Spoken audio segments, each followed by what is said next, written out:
We need a mechanism to make life bearable in a society where blacks are a permanent subordinate class. In this episode of Philosophers Explained, we turn to philosopher of law Derrick Bell, sometimes labeled and categorized as the founder of critical race theory, and his 1992 piece in the Connecticut Law Review, where he argues against any sort of idealism and saying instead we need racial realism. Let's go to the text. Racial realism. Realism is a philosophical concept. It can be used in a variety of contexts: metaphysical, epistemological, moral, political, legal, and so forth. For Derrick Bell, this is going to be both a social and political concept as well as an epistemological concept. So let's go to the text. The struggle by Black people to obtain freedom, justice, and dignity is as old as this nation. At times, great and inspiring leaders rose out of desperate situations to give confidence and feelings of empowerment to the Black community. Most of these leaders urged their people to strive for racial equality. So here we have the first of the important philosophical and political concepts, the concept of equality. And what does this mean in this particular case? Now, we know sometimes people mean legal equality, equality before the law, no double standards. It can mean political equality, having the same political rights. It can mean a more general social equality, no double standards in how we evaluate each other as individuals and as members of groups. And of course, it can mean an economic equality, where people end up having more or less the same amount of stuff, economically speaking. But whatever one's conception of relevant racial equality, immediately Derrick Bell goes on to sound a strong note. Racial equality is, in fact, not a realistic goal.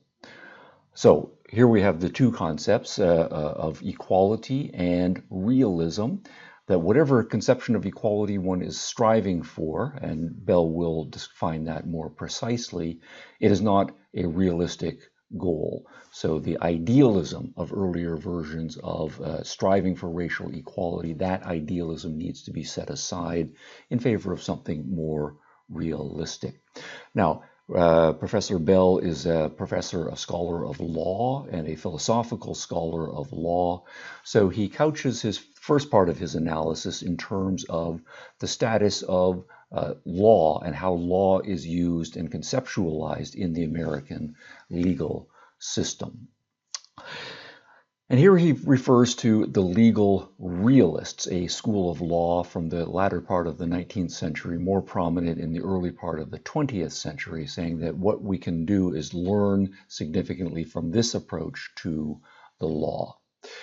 By viewing the law, and by extension the courts, as instruments for preserving the status quo. Okay, pausing there. So that then is to say that the law is not an instrument of there being certain political ideals or social ideals that are democratically and republicanly to be striven for, or that the Constitution enunciates a certain set of ideals, and that the law is an instrument of bringing these ideals into practice from whatever realistic circumstances we are in now.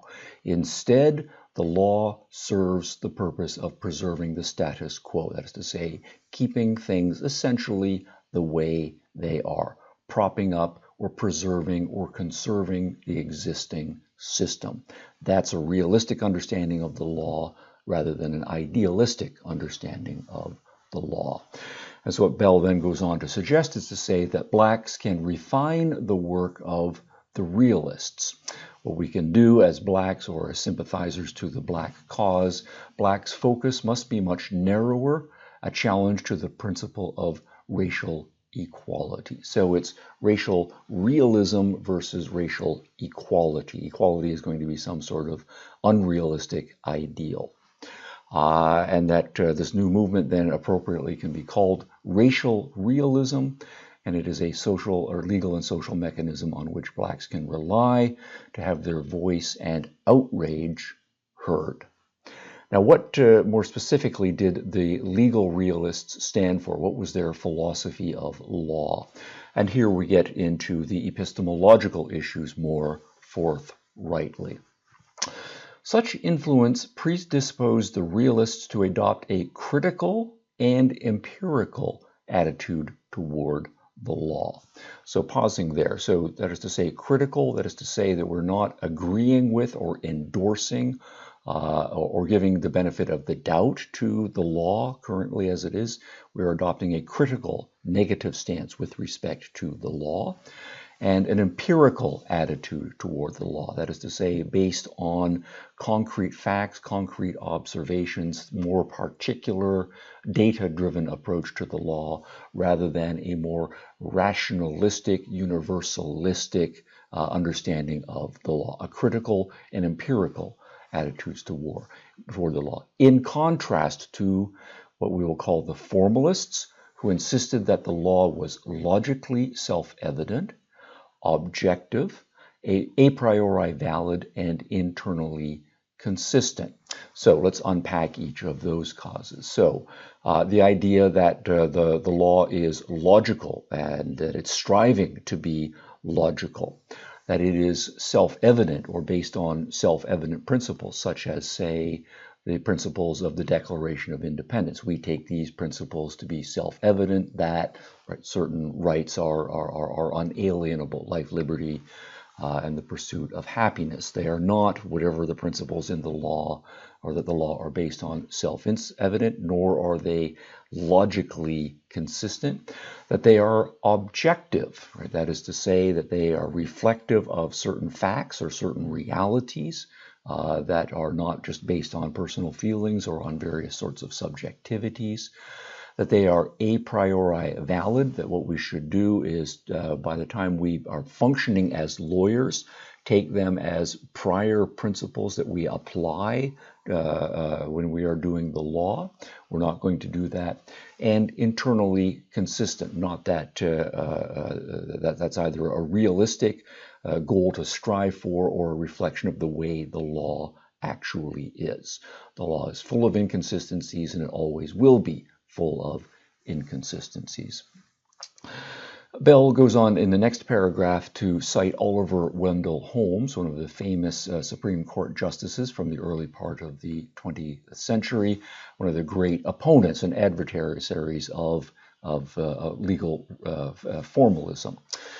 According to Holmes's scientific and relativistic line of attack, now we're adding a relativism here, we will come back to that, judges settled cases not by deductive reasoning, but rather reliance on value-laden personal beliefs. So the law is not a kind of science in the sense that it takes general principles and deduces things logically from them. Instead, according to Holmes, with Bell agreeing, judges start with their personal beliefs, and their personal beliefs are not just scientifically, formalistically about the law. The judges have a large number of values, personal values, and they interpret and apply the law through that framework. Now, the relativism point. To Holmes, such judges engineered socially desirable policies based on those beliefs, which, like all moral values, were wholly relative. So that is to say, different judges have different personal beliefs, different value frameworks, and there is no objective recourse to sort out which one is better than the others, and they are determined by one's particular environment. So they're not perhaps relative to your religion a priori. There's not that we have an inbuilt conscience. It's not that we are objectively deriving moral principles from scientific study of the environment. Instead, each of us is molded and determined by the environment within which we are raised. And on the basis of that, since there are different environments that people get raised in, we are stuck in a relativism. And then judges simply take whatever they've been determined to think is true and right, and they apply it from that subjective perspective to deciding particular cases.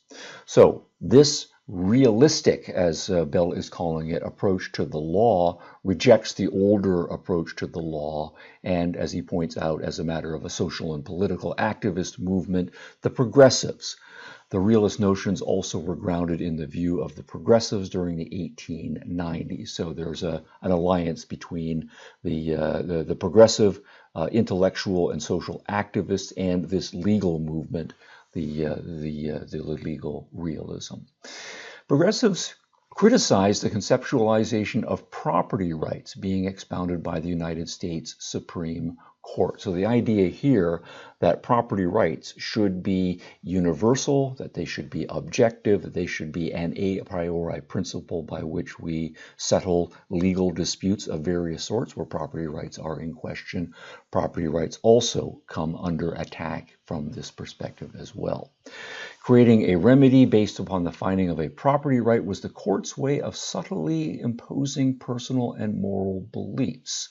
So that then is to say the idea that property rights are objective and universal, and that the courts are just impartially applying property rights principles. That's not true. Instead, underneath, we have to realize that the judges are operating from their subjective, relativistic moral perspective and just using property rights as a way of reinforcing their subjective value beliefs. Abstraction was the method the court used to accomplish its purpose. The realists stressed the function of the law, however, rather than the abstract conceptualization of the law. So here we have a connection to pragmatism as a philosophical school, and legal pragmatism is sometimes another name given to some versions of legal realism here. So the idea here, according to the pragmatists, is that we should stop thinking of philosophy, stop thinking of the law as a pursuit of true, universal, objective principles, and that once we discover these principles, we will apply them to particular cases as they come along. Instead, there is no such thing as truth and universal objectivity and so forth. Instead, what we are concerned with is what works, what pragmatically gets the job done, the facts of the ground in this particular situation, instead of those abstract formal principles. So Bell is adopting, by using this language of function, practicality. What's the law being used for? What's it trying to, what works is it trying to accomplish? That is a better way to think of the law. Closely linked with the realist attack on the logic of rights theory was their attack on the logic of precedent. So precedent in legal theory and legal practice is the idea that we are in part going to be empirical, that there have been thousands and thousands of cases that have been decided, argued in legal history. Perhaps we are even going so far back as to draw upon British common law, but certainly by the time we get into the 20th century, there's a huge amount of American common law and a large amount of American constitutional law. And so what we should do in particular cases is look for similar cases in legal history and argue that how that case was settled is also how this particular case should be settled. And so what Bell is suggesting is that in some sense, these historical cases should also be set aside. We're going to attack the logic of precedent. This is also part and parcel of a broader pragmatic approach to the law. Often pragmatists will bring in the idea that societies are so different, but also societies are themselves evolving over time, such that what is true and decent and good and bad in one generation is no longer considered to be so in the next generation. And so what is true and moral is then evolving not across different societies, but also within societies. And so principles, mores, beliefs, and now legal decisions need to evolve with the times. But if you think that way, then precedents from the past and historical cases are no longer relevant. That was just in a different time, and so we can ignore or set aside what happened. So precedent is to be set aside as well. But Bell here also introduces an epistemological point based on the subjectivity and the relativity. A procedural rule from a formal case cannot simply be applied. Why not? Well, go to the previous sentence. No two cases, the realists pointed out, are ever exactly alike. And so, therefore, there is no procedural rule from a formal case that can just simply be applied. Now, the logic of precedent theory typically argues that, yes, there are all kinds of cases that are out there, and what we do is we pay attention to the particular facts on the ground in the particular case, but we make comparisons to other similar cases, and we are able to abstract the fundamental or the essential similarity, and in an abstract principle decide what the two cases have in common and decide on the basis of that. So this particular case embodies a particular abstract principle. We abstract that principle and then reapply it to the new case that is similar in some of the particular details, but the same with respect to that abstract principle. What Bell is arguing is that abstraction and generalization move is illegitimate. No two cases are similar. Instead, all we just have is a bunch of close but not quite similarities and then a whole lot of differences. And there is no general principle that can be validly abstract to decide between the two. So if that epistemology is correct, then the judge has to choose whether or not the ruling in an earlier case should be extended or not. Such a choice basically is about the relevancy of the facts, and decisions about relevancy are never logically compelled. It's not a logical decision or an objective decision. Instead, as Bell puts it this way, decisions are merely subjective judgments made to reach a particular result. So judges know subjectively where they want to decide, and so they can just appeal to any precedent or ignore various precedents that are going to enable them to get the decision that they want.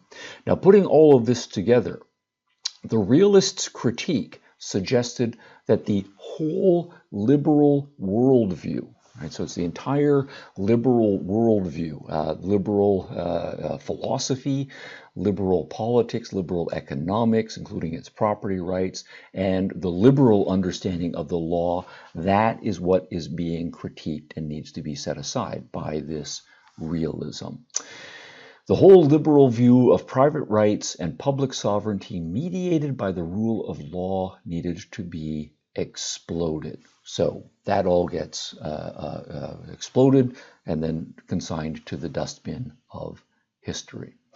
Now, the reason for this is, goes on to talking more specifically about the case of blacks.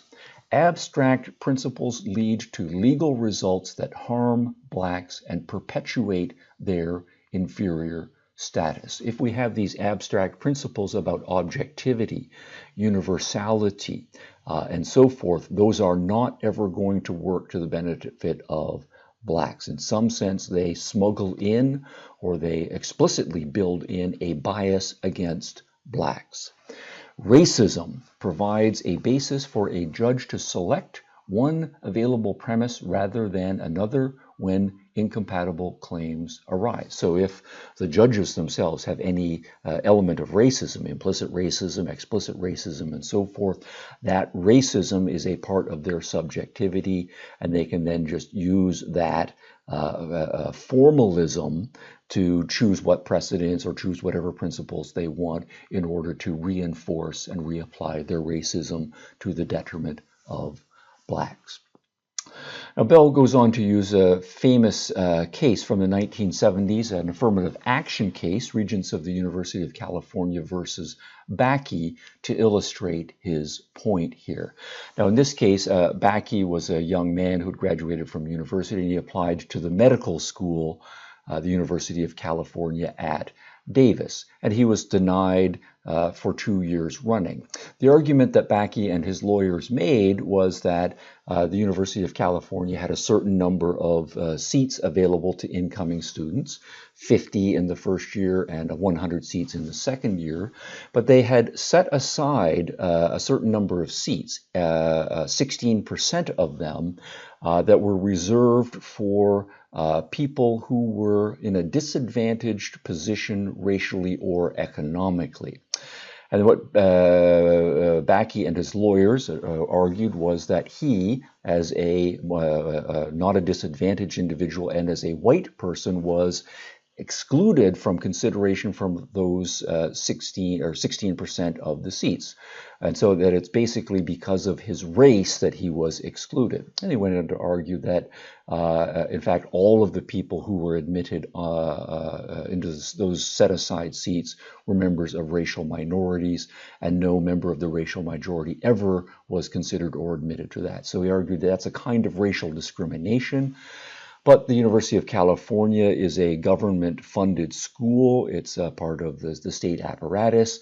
And then we apply the abstract principle, the 14th Amendment, that basically says no government or government institution can apply a double standard with respect to race, that the law has to be applied equally irrespective to people's or citizens' races. So on the basis of that formal principle, that abstract principle, that universal principle, the argument was that Bakke was unfairly racially discriminated against, and so some sort of reparations would be necessary, and perhaps that that program needed to be dismantled at the University of California, Davis Medical School. And Derrick Bell is disagreeing with that line of argument and much of the eventual decision. This is a case that went all the way up to the Supreme Court.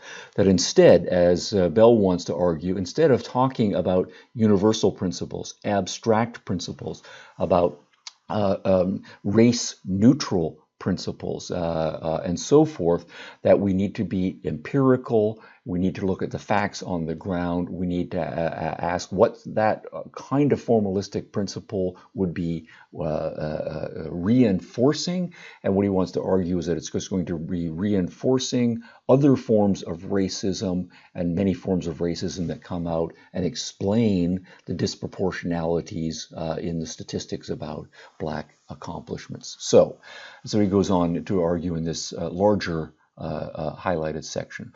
Following a realist approach, the court would have observed the social landscape and noticed the skewed representation of minority medical students. It would have reflected on the possible reasons for these demographics, including inadequate public school systems in urban ghettos, lack of minority professionals to serve as role models, and the use of standardized tests evaluated by white standards. So if we are empirical and we look at the facts on the ground as legal realists, we will base our decision in the Bakke case based on what we discover there, instead of what the court mostly did and what Bakke's lawyers were arguing for was that's not what we decide on the basis of. We decide on the basis of allegedly universal non-discrimination, impartiality, objective principles in constitutional interpretation. So that's one case. This is also in the 1990s that this piece is published, and another example that Bell uses is the appointment of Clarence Thomas to the Supreme Court.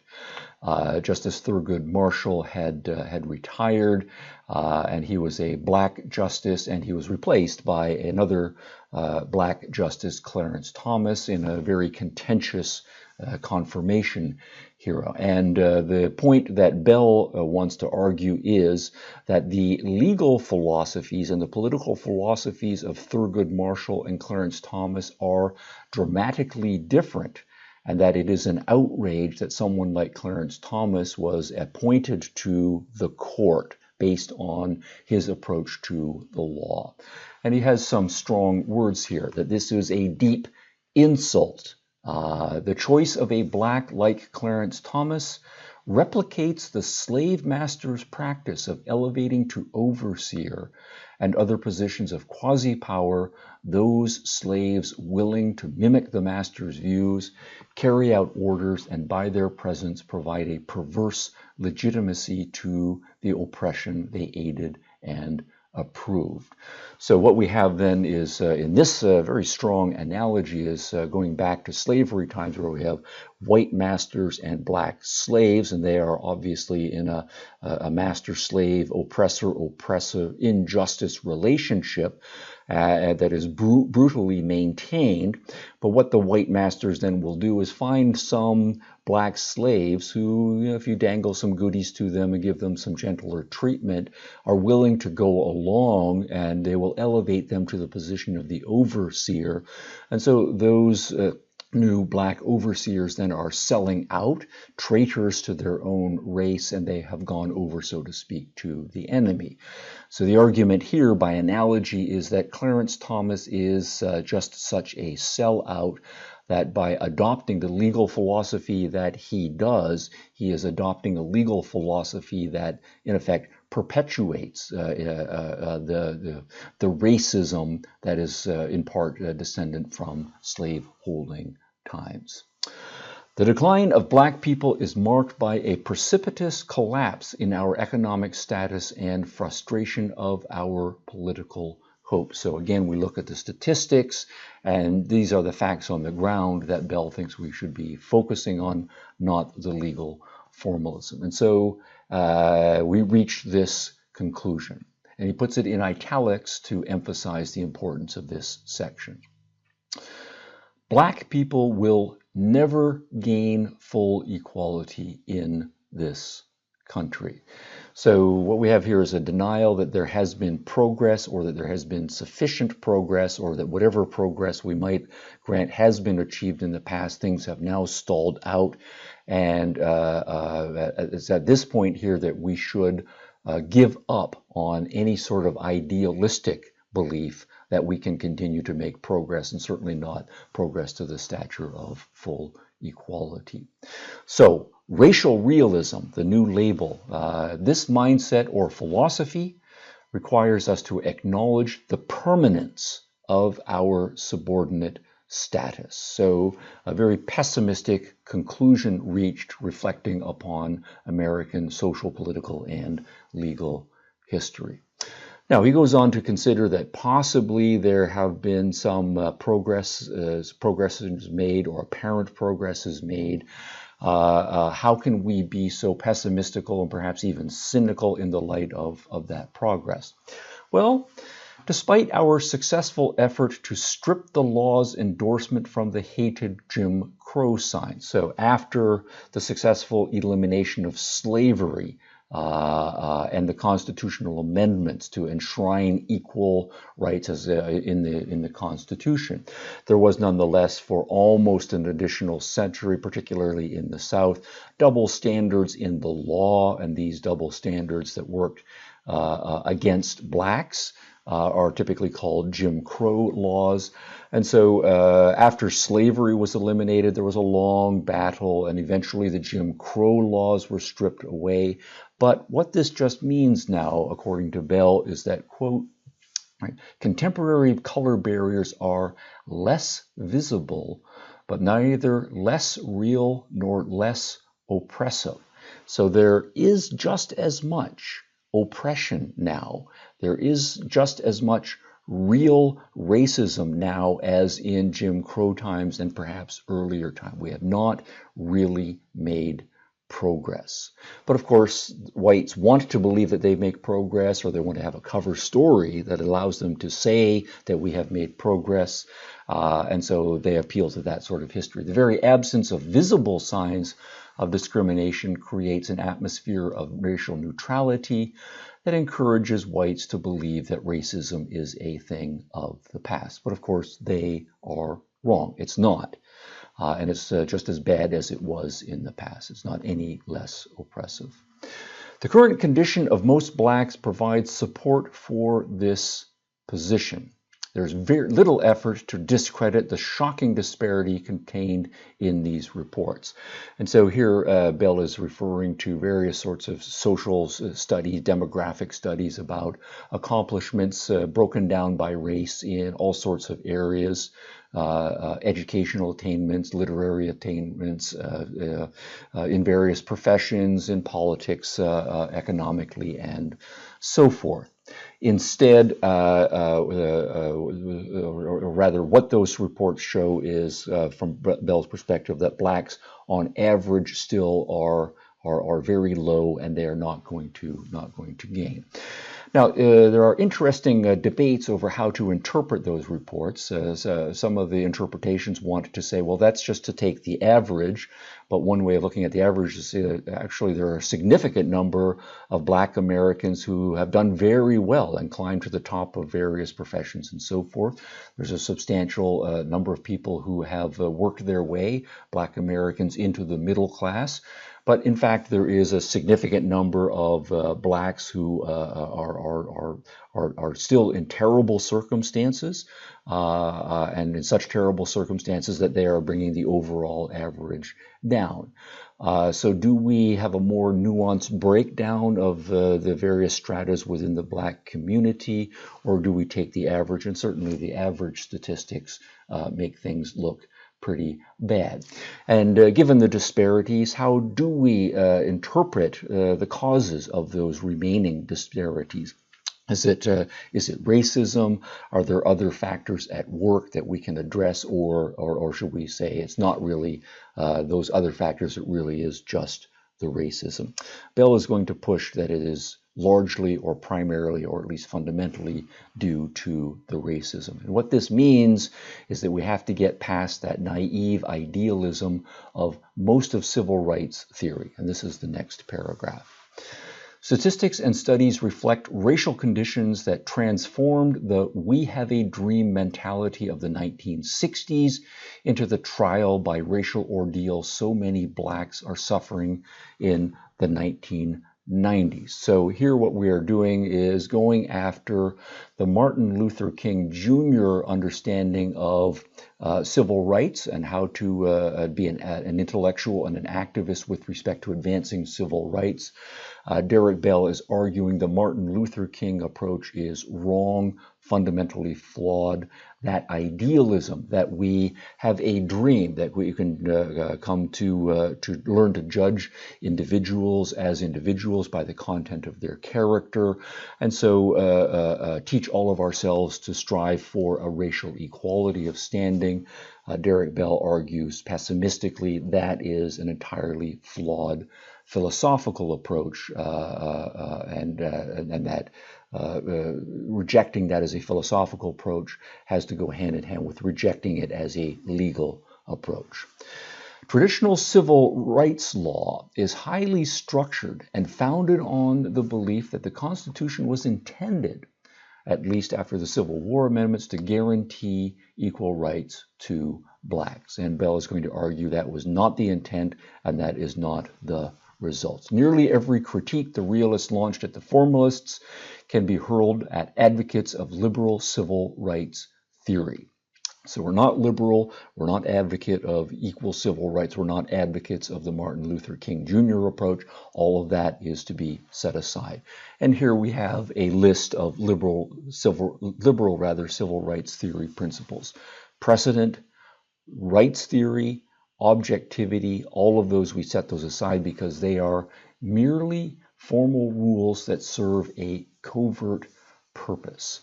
They are covers for underlying racism, and they provide a mask that allows racism still to be a powerful force in American society. It's not going to go away. The best we can do as realists is tear off the mask or to show the ugliness underneath it. Rather, given this, what we need to do then is find some way, some mechanism to make life bearable in a society where blacks are a permanent subordinate class. So whites who hold the power, they are essentially racist. They are going to pretend that they are not, and they're going to use philosophical and legal tools just to maintain their position of power, and racism as a tool to keep blacks as a permanent subordinate class. So the reality is that blacks still, and pretty much always will then, suffer a disproportionately higher rate of poverty, joblessness, and insufficient health care than other ethnic populations in the United States. That's the realism that we need to affect. So racial realism then is supposed to strip off the mask of those formal theories, but that's not the only reason that we want to be racial realists. Confrontation with our oppressors is not our sole reason for engaging in racial realism. So something else has to be at work here. I am convinced that there is something real out there in America for black people. It is not, however, the romantic love of integration. So integration, set that aside. That's another idealistic principle that is just unrealistic and not going to be achieved. It is surely not the long-sought goal of equality under the law. So what then is it? Why struggle? Why fight? Why adopt this new philosophy of racial realism?